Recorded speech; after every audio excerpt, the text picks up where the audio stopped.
Doon naman siya talaga nagsimula. Axel is the official outfitter of the Shakey's V-League. Ahomiro, yan na. Nagparamdam in that utility position. Giselle Tan giving Amy opportunity para makabawi. So now serving Bea De Leon. Ateneo with a 6-point lead. Si Bea De Leon, may 6 feet na ba si Bea? O listed at 5'11 pa rin siya? Kasi yung mga ibang 5'11... may 6 feet na to Yung mga ibang 5'11, ayaw umamin na 6-footer sila. Hindi ko maintindihan kung bakit. Buitre! Napalakas. Natakam. Walang tao sa likuran. 11-4 Lady Eagles. And Bea De Leon once again. Member, of course, of the national team in more than one occasion already in her very young career. Good serve. Lai. Justin Dorog. Nagparamdam na rin. So ito yung super freshman ni Coach Jerry. Silang dalawa, no? Si Isa Molde at saka ito si Justin Dorog.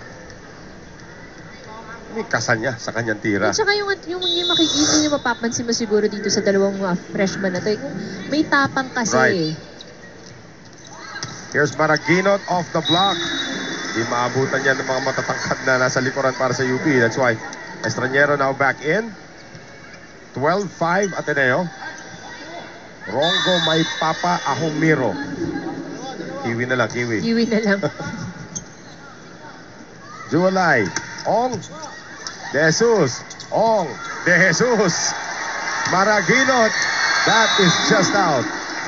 How about Ella doing 2 great saves? Para siguro kung may pangatlong pagkakataon na yan, may gigil na yung Chester Ong doon. Jualay. Sharp serve. Habol si Tan. Alaysa wala sa pwesto. Tinira pa rin. Nagkahiyaan si Dorog at saka si Chester Ong that time. Tan, quick set to Madi Madayag at lalabas yung bola. So some errors now for Ateneo. Nakakahabol ng UP. 12-7 pa rin ang abante rito ng Lady Eagles. Jualay. Another sharp one. Maraginot. Malakas na naman. More errors coming from Ateneo. A lot of errors here. And you don't want to give UP yung opportunity if you were Ateneo. Kasi, although this is a fresh team, pero pag nabigyan mo talaga ng boost na moral itong mga batang to, you've seen how they can play. Another good one from Jualay. Alaysa, galing likod, tinapik. Nandun naman si Lai. Kaiser sending it up. Off the net. That's a score for Diana Carlos. Consecutive points now here for UP. Yes, kanina 12-5 ang ating score. This is 4 in a row for the Lady Maroons. And Pia Geiser reliving her days as a high school setter. Yeah. Nalagay tuloy siya sa pakete ng isang drink. Energy drink. Yes. Tan, Maraginot, finally gets a point back for Ateneo. Muntik na mapugutan doon si Pia Geiser. Take a look at that one again. It's an ultra-fast spike brought to us by PLDT Home Ultera, the ultra-fast LTE for a happy family. Joanna Maraginot now back to serve. Lai, combination. Nicely done, Justine Dorog. Good combination play here para sa UP. So 13-10. Nakita ulit natin dito. Was that Dorog? Yes, it was.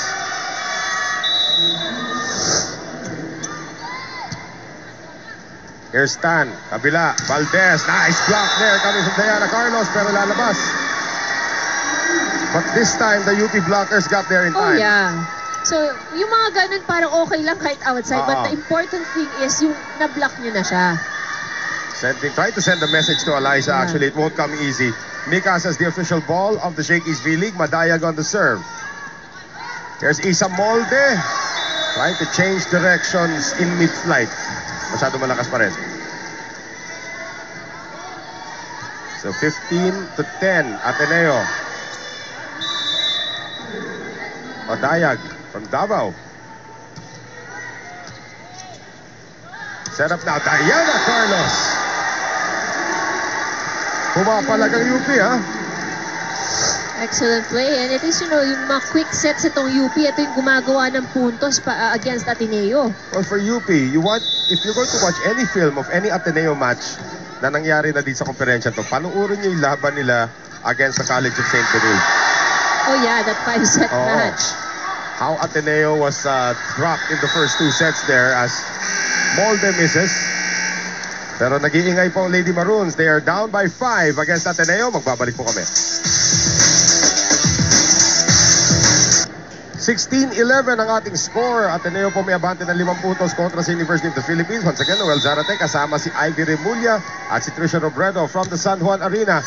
Service error against Giselle Tan. So puntos pupunta rito sa UP. 4 na lang ang abante rito ng Lady Eagles. At nahihilo ko sa palitan. Nahihilo na nga ako sa palitan ng dart in dart out na libero. Nagpapalitan pa libero para sa UP. Good serve there coming from Carlos. Rongo may papa. And she makes it to the line.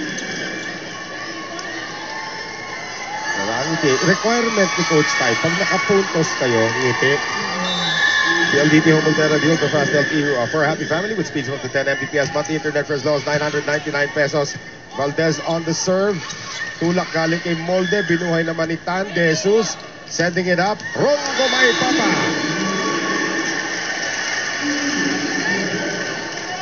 Natusok pa yung ilong niya. 18-12. Ilang taon na tayo nakakarinig na hiyawan tuwing magsaserve itong Batanggenyong to. Kaya di mo na kailangan introduce. Alam mo na agad kung sino yung nasa service line eh. Ayan tuloy. That was into the net. A rare service error here for Eliza Valdez. So ngayon serving the freshman Isa Molde. Valdez, Tan, De Leon, Lai, Carlos, Dorog, Valdez, Tan, Maraguinot, yes! Late sa pwesto si Estraniero. Oh, look at these fans. Al-Infinity ang tawag dyan, yung fans club ni Eliza. They're always there, no? Right. Nandito lagi silang nanonood every time na may game itong Ateneo. And go Beadel. Beadel, yan. Mahaba kasi na apelido. Go Bea na lang siguro, lagyan pa ng Beadel. Pero ito may dati. Oh. Lai. Oh, Buitre puts that on the head of Maraguinot. 19-14. Ateneo pa rin po may kalamangan dito. Well, that's one way of scoring. Yeah, I mean, you can always use the blocking of your opponents to your advantage. Kaya may mga pa-check din tayo. Yan. Good save there coming from Ella. Pero lalabas ang atake ng Ateneo. Baba ulit sa 4 ang kanilang kalamangan. Marian Buitre. If it's Fun Family Pizza, it's gotta be Shakey's. Ella, Giselle, Maddie, Jewel, Justine with the left hand. Tan on the back set. Rongo may papa. Justine, great block there by Manny Madayag. Ayaw nilang guluhin yung buhok ni Maddie. Mukhang matagal niya inaayos. A great timing though. Yes. Saka offensive block talaga nilagay doon sa pwestong walang tao. Ahumiro on the serve. Lai sends it up. Chester Ong. Here's Tan. Maraguinot, kabila. Over the defense. That was a good ball. But nobody there to help Diana Carlos. Si Maraguinot has taken a page out of Eliza Valdez's weapons. Yeah. Yung drop shot na yun. Ahumiro again. Lai, angat, Ong. Giselle Tan. Maraguinot na ibalik pa rin yan. Dito si Chester Ong. Eto na si Eliza galing sa likod. Estraniero. Here's Dorog. Kept alive. Naitawid pa rin ang Ateneo. Chester Ong denied by the net. So ito yung pinag-usapan natin kanina, Ivy. Floor defense as a team ginagawa ng Ateneo. Excellent coverage here para sa Ateneo. So 22-15. 3 puntos lang kailangan ng Lady Eagles para makuha itong ating first set. Ahumiro, another good one. Dorog on the reception. Dorog on the run. Dorog gets it.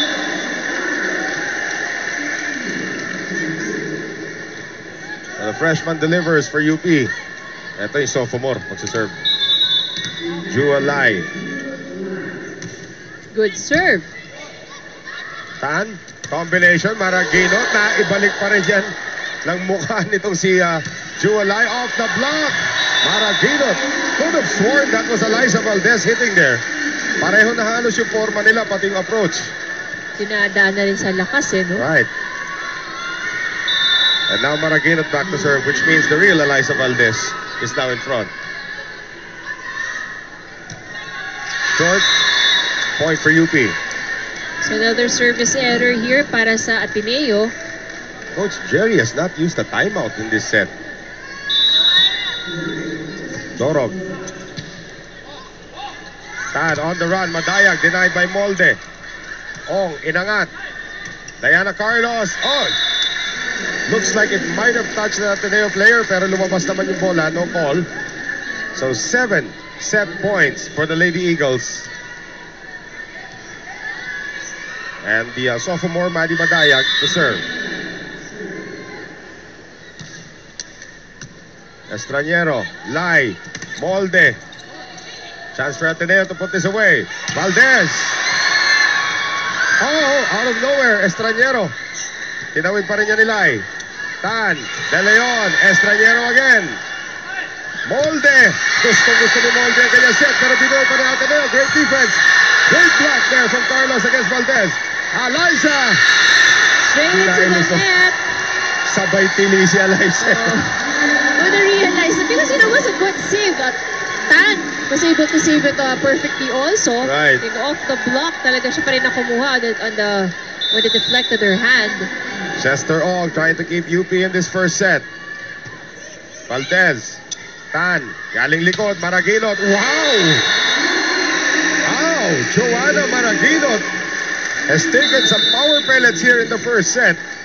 At nanalo po rito ang Ateneo de Manila University 25-18 kontra dito sa UP in set number 1. Take a look at a shaky play. That bomb coming from Maraguinot from the back row. That's an additional option now for Coach Ty Bundit. Second set when we return.